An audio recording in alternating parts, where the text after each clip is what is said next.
mayinja nakachwa ebyabajjo ne fulufiga nga tusose tubiteeka ku bbali abantu babiteesezaako akudira mu luyimba takola ki taluwoomya omanyi nti aba LDU bazzeemu okukwata bodaboda tebabagaana bazibagaana tebawulira omulimu gwe bakola mulungi nnyo era muyonjo nnyo okukuuma eddembe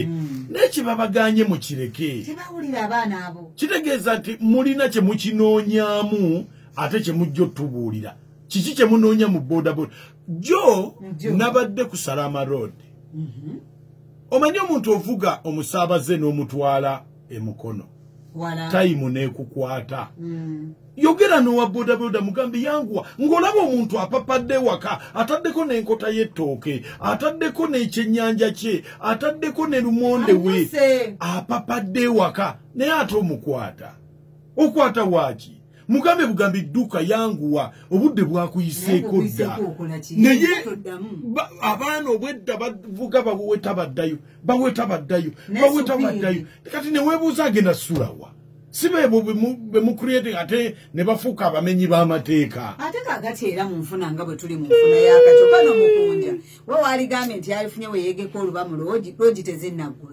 okitegeera kati asule ku booda ng'akukumadde nga kubanga omuntu bw'abulwa wadda atandika kumenya mateeka kubanga yali badde ewakaawe nga yeebase omulemesezza okuyita wadde yeeka yeebake afuna ekirowoozo ekitandika okwakkula obusimu bw'abantu okutandika okubba obusoda okutandika okutega ababooda banne abakuba obutayimbwa kakati nga muleke adde ewaka pulezidenti yakugamba why do you beat them talk to them babu yogera nabo bulungi obabuuza ovaawa ng'otuuse leeti kale dduka ddende waka ye pulezidenti akibagamba bulijjo nti amaanyi ameemanye tolumalaayo amaanyi ameemanye ago tolaga nnyo maanyi obwedda nno bavuga bagamba bwe tulabirira bwe buli awo bw'obugwamu gw'omanyi